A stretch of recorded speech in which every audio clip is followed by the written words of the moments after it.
Welcome back. Following the release of the final results of the provincial council polls yesterday, a group of United National Party activists gathered outside the Sirikota headquarters today. Now, this group charged that they will engage in a fast on to death campaign if the leadership of the UNP that has led the party to constant defeat is not removed.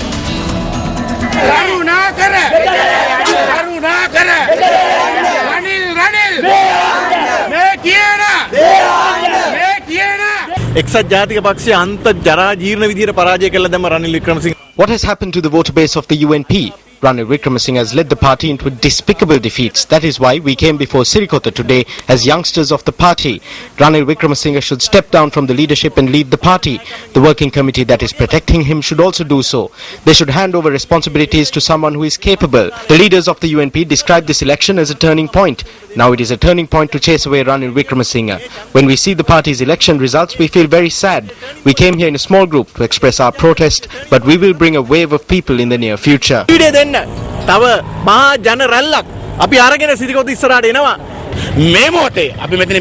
clearly say that we will definitely chase Ranil Wickremesinghe away from the UNP leader's office. We are even ready to stage a fast on to death campaign in order to accomplish this. Please go home, else we are ready to fight. We are ready for a fast on to death campaign.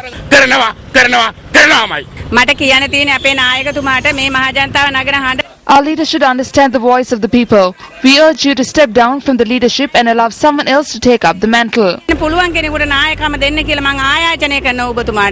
These activists also point out that none of the individuals appointed by Ranil Wickremesinghe to lead the election campaign were capable of helping the UNP secure victory in their own seats. Central Provincial Council candidate Shantini Kongahage, a working committee member and the chairman of the Eksat Lakwanita organisation, was defeated in the Kundasale electorate, which is the electorate of UNP General Secretary Thissa Thanayaka. Group leader of the Kurunegala district, Akila Viraj Karyawasam, was unable to secure a single seat for the UNP. Furthermore, issuing a release, the United Bhikkhu Front says that the leadership and the working committee should act by thinking that there is nothing to hide from the people about the party's defeat at the provincial council polls. The United Bhikkhu Front points out that the shame of defeat cannot be covered by holding media briefings and issuing media releases that are untrue and which deceive the people. The release adds that the party leader, General Secretary and all those in the working committee should take responsibility for this defeat. The media release bearing the signatures of 12 monks, including Venerable Girambe Anandathera, says that the committee will receive no forgiveness from the people. It notes that a leadership committee should be appointed by giving ear to public opinion, and based on the advice of the leadership committee, a new working committee must be appointed. Well, 180 persons who violated election laws during the Northern, Northwestern and Central Provincial Council polls have been arrested. Police media spokesperson SP Buddhika Srivardhana says that 228 complaints were received regarding election law violations. Now, a majority of these complaints, amounting to 96, were recorded from the Central Province. Meanwhile, an unidentified group attacked the home of a UPFS supporter in the Vehera area in Kurunegala last night. When the attack took place at around 11:30 last night, the homeowner's wife and several neighbors were inside the house. 2 people were injured in the attack and several motorcycles and household items were damaged in the incident. I pledged support to Johan Fernando at the elections for the first time. We did not take note of this. We were hoping that this would go in a big way. Suddenly a white KDS van came and started shooting while entering the house. 2 people assaulted me. One person was carrying a machete. He tried to hit me on the head about 3 times. I managed to prevent this, but in the end my hand was hit.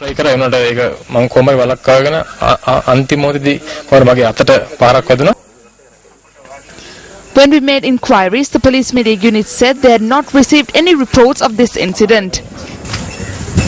And up next we have the newspaper cartoon of the day.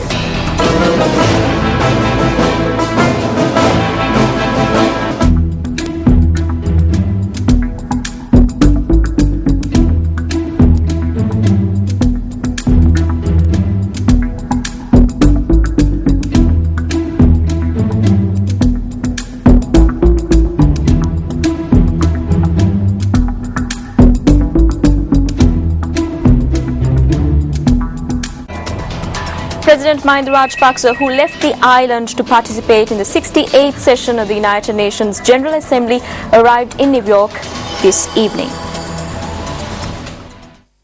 The President was welcomed in New York City by Sri Lanka's ambassador in Washington, D.C., Jalia Wickremesuriya, Sri Lanka's permanent representative to the UN in New York, Dr. Palitha Kohona, and the Deputy Permanent Representative, Major General Shavendra Silva. The President is due to address the 68th session of the UN General Assembly tomorrow. The presidential spokesperson and international media unit notes that this is the 6th occasion on which President Mahinda Rajapaksa is addressing the General Assembly since first taking office in 2005.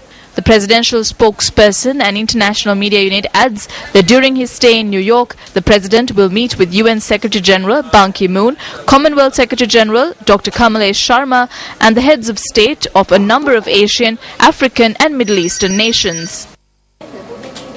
In other local news, the case filed against the removal of several houses located down Glen Street in Slave Island was taken up in court once again today. We are carrying on with this case amid many difficulties. We made submissions in court today that about 80 to 90% of this land belongs to these people. These are not government lands, these are private lands. We said that most of these people do not want to move from this area. The court in response said that work should be done to develop the area. Therefore, it was decided to provide housing facilities in a building being constructed in this 7-acre plot of land in the Slave Island area itself. Until this building is built, these individuals will receive a rent. Court also agreed to grant some people the right to request compensation equivalent to the value of their plot of land. Liyanage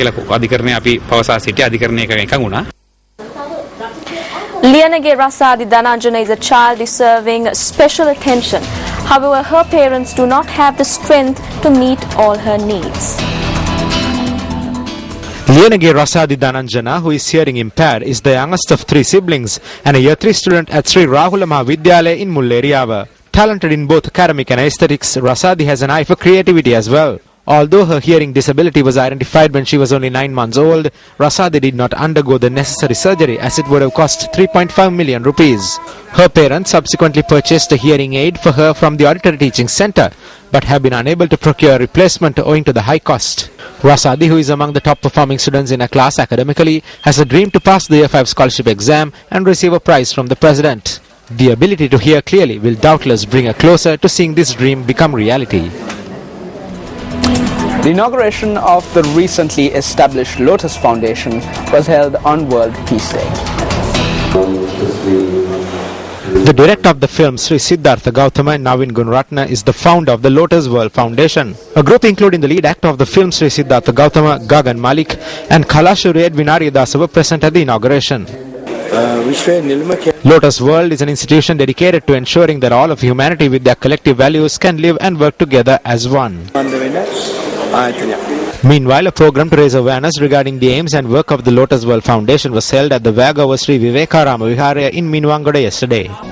We are not politicians, we just want to help each other. What we will do is, we will definitely look after all the problems which you have told us, unemployment and all related problems. We'll work as hard as we can to remove all the problems what they are facing right now. But before that, they must understand that we must be ready to serve others. On Newsfirst tonight, the Pathfinder Foundation says that introducing free trade agreements with countries like Japan and China is imperative to export growth.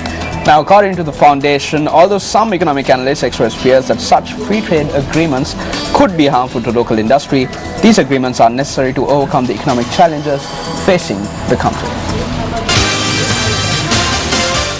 The Pathfinder Foundation points out that over the past several years, exports have declined rapidly in comparison with gross domestic product. Government need to address the policy measures that are required to open up the economy and increase the export volumes. In this regard, the signing of the free trade agreements with countries such as China and Japan could be considered as a very vital steps towards further liberalization and increasing exports to these growing markets. In our drive towards this opening up and increasing the exports, we cannot be protectionist, trying to protect limited number of uncompetitive import substitution industries in the country.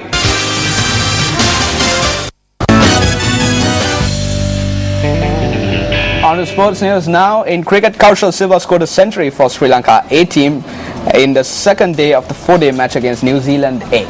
Sri Lanka posted 360 for 3 at close of play today. The Sri Lanka A team won the toss and decided to take first lease of the Dambulla International Cricket Stadium wicket. Dimuth Karunaratne and Kusal Janit Perera opened the innings for Sri Lanka A. The hosts lost their first wicket with just 1 run on the board. However, Dimuth Karunaratne and Kaushal Silva came together for a 152-run second wicket stand. Karunaratne scored 84 runs while Kaushal Silva made an unbeaten 150 runs. Skipper Dinesh Chandimal scored 80 runs.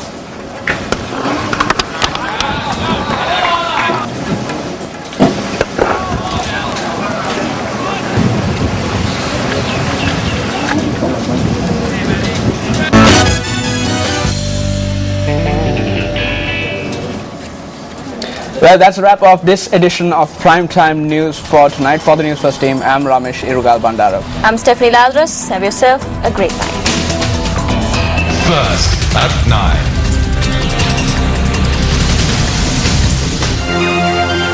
Hotline 0114-896-896. www.newsfirst.lk. Feedback at newsfirst.lk.